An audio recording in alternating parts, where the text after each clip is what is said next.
Hey guys, yes, surprise, the background has changed. Yes, of late I'm trying to experiment a lot. Instead of boringly sitting in front of a bookshelf, this time I've come out. I'm shooting in a car and I'm doing this vlog kind of stuff.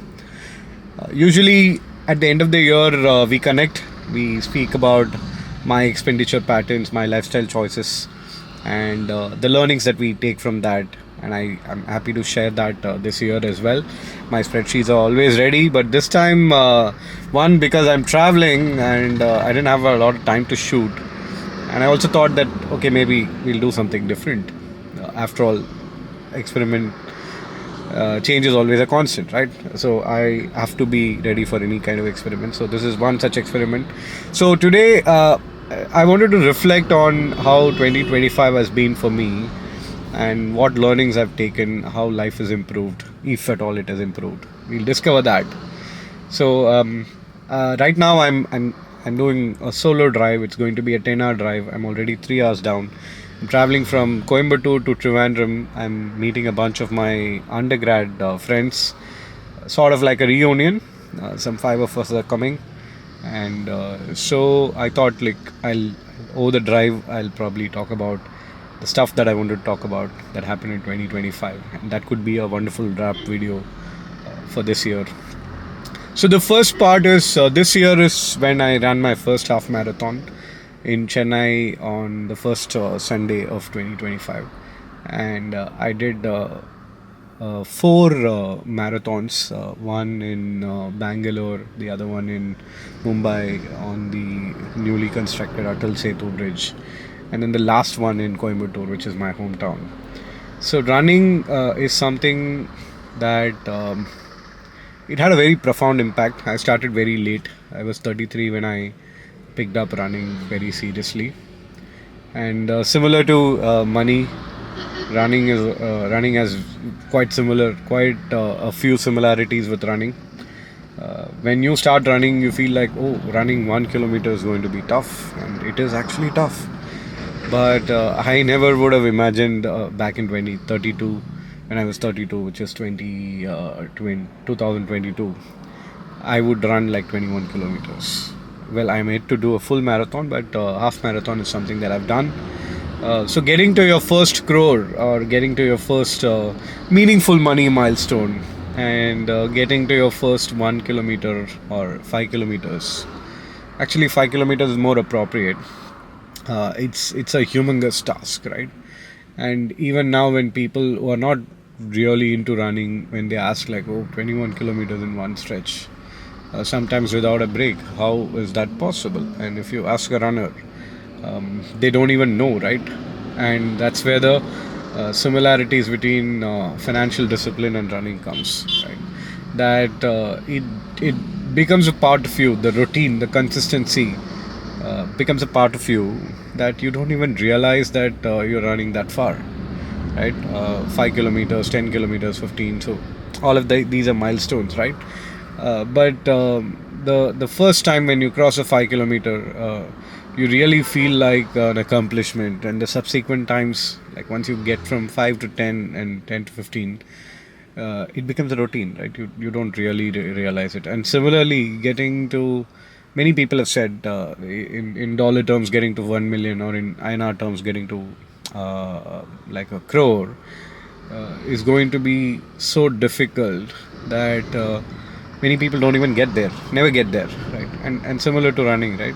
It's less than 5-6% of the world runs on a daily consistent basis, and that is because the grind is so difficult, or the grind is so boring, that as humans we are conditioned to, we are conditioned to motion, progress, etc. So when the boring stuff doesn't give you a sense of feeling or doesn't give you a sense of progress, then the obvious human behavior is to give up, right?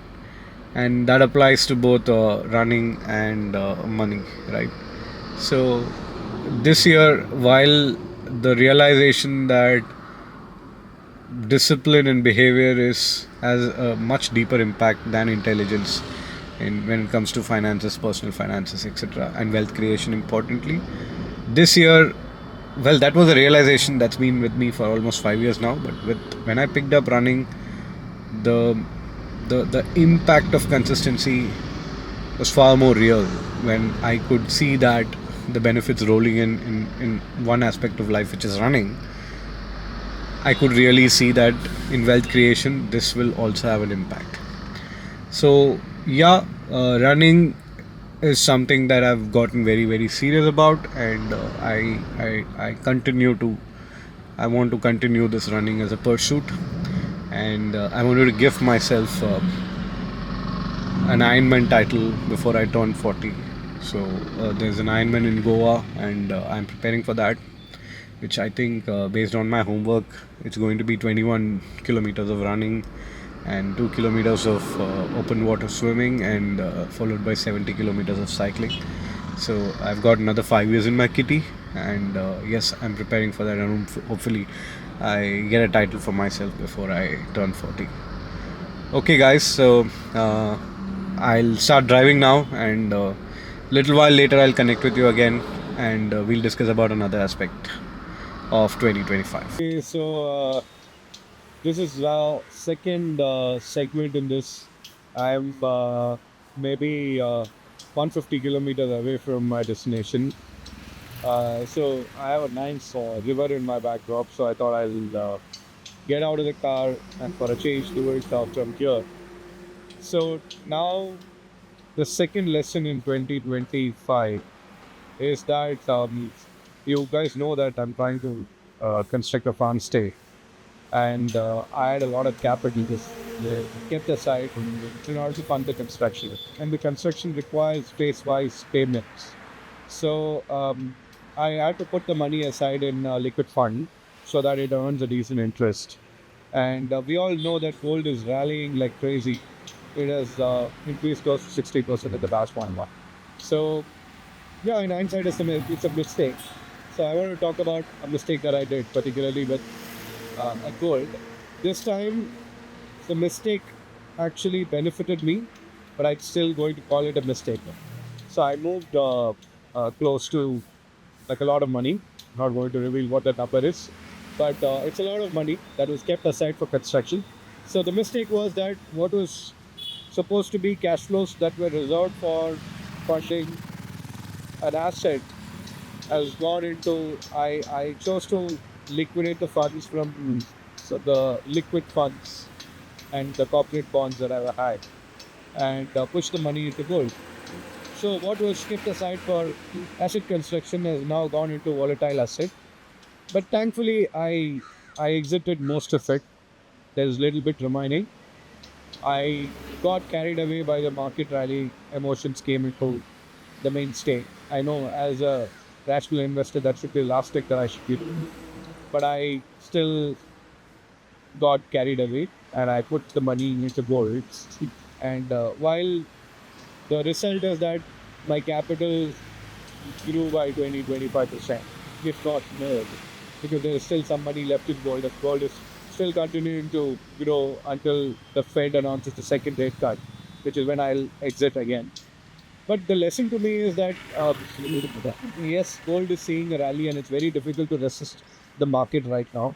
But what the money and its purpose is very clear. It's supposed to fund construction, and any amount of liquidity stall or negative rally is going to impact the capital significantly, which means the asset will take longer to finish, which means the revenues, the cash flow will stop. Thankfully for me, I came out positively. I came out with a profit, but that's not going to happen every single time. Because to time the market, what I did exactly is timing the market.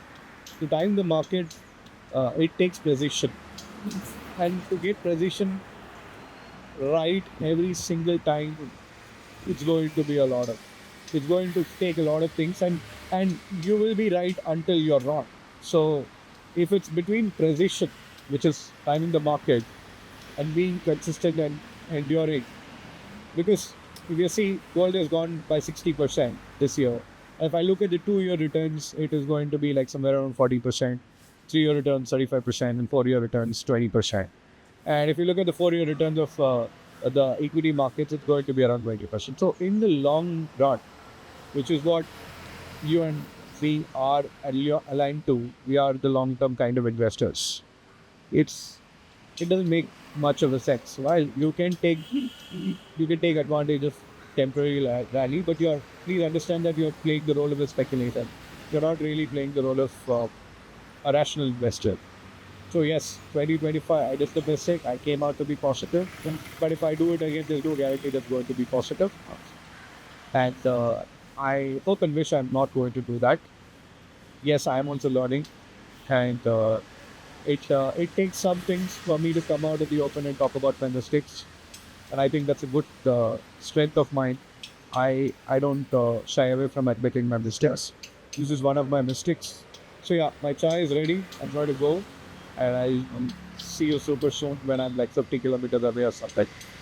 Back again, guys. I'm now going to be maybe 50 kilometers away from the destination. So, yeah, now I wanted to touch upon one thing that kind of touched all our lives. That's artificial intelligence, or Gen AI, as some people like to call it. It has also kind of gotten into my life. There are so many ways, particularly my work. I think my work is the most disrupted with AI. I mean, in a nice way. I don't think I have fears of replacing AI replacing my job or myself at work. So that's out of the window. But more on that later. Particularly the on the personal stuff, particularly on my life improvement stuff. I now have a thinking buddy, an over enthusiastic thinking buddy, who can give me pointers, who can co-think with me, who can give me alternate lines of thought, alternate POVs, etc. And that has immensely helped me. And most important of everything, it's like having an intern who takes care of 80% of the Excel work, 80% of the spreadsheets, scenario mapping, sensitivity analysis, financial planning, etc. Of course, AI has not gotten to the point where the last 20% is smooth, right? That's the human layer. And I think for me, as long as you stay curious as human beings, AI can never replace that, right? Now, back in the days, we will be considered smart if we are able to give good quality answers. Now, I think the amount of good quality questions that we come up with is going to make see of a difference. Now, yes, that has disrupted, and I just how it has disrupted my life, my personal finance ambitions, wealth creation ambitions in particular. It allowed me to create multiple systems. So and wealth creation is all about not smart decisions, but about number of reducing the number of stupid decisions. And when we automate stuff, the amount of decisions that we make on a daily basis gets reduced, right? Because I'll give a simple example. For all your big purchases that happen across, that get spread out across the year, just create a simple recurring deposit and liquidate the deposit, so that one, the big expense doesn't pinch your pocket, and also it's like you don't have to look at your allocation, figuring out what asset to liquidate, what percentage to liquidate, and everything, right? So it's a very basic example, but that's what automation, that's what creating a system will actually help you. And it has immensely helped me. I've reduced the total number of decisions that I take from a wealth creation and a personal finance standpoint. So in that sense, I think it has immensely helped me. And yeah, so that's one thing that I wanted to touch upon. And yes, I'm almost getting closer to the destination. But meeting friends back when we were in college, or even school for that matter, we all have this habit of, like, whenever exam papers gets distributed, we kind of compare each other's scores, how we have answered, etc. So we all believe that we have similar dreams, we have similar templates to fill in, we have similar ideal life, to so to say, which is called the trophy life. But 15 years later, that could be the farthest from the truth, right? Everybody has gotten their own mold.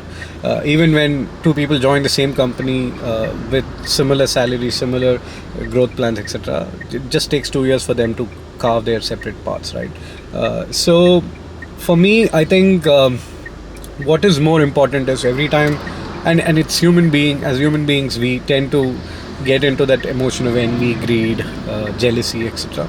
That's unavoidable. But every time now when we go back as friends, we look at each other's life. We have our own scorecard. This fellow is doing better because of XYZ variables, and that fellow is not doing well because, I don't know, he's gone through some rough patch in life, rough patch in job, got fired, got divorced, etc., etc. So more than anything, I think anytime when I try to compare myself with my friend's life, this is what I tell myself: remember, the reason for you to come on this planet is very different, which means your journey is unique. And that gives me the peace and satisfaction to just focus on my journey and be genuinely happy for other people's successes, other people's ambitions, etc.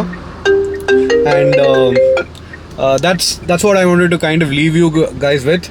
And as I go and enjoy my reunion and reflect on how life could have been better in 2025 and how to plan 2026 to ensure that we get the maximum return on not just money but in life.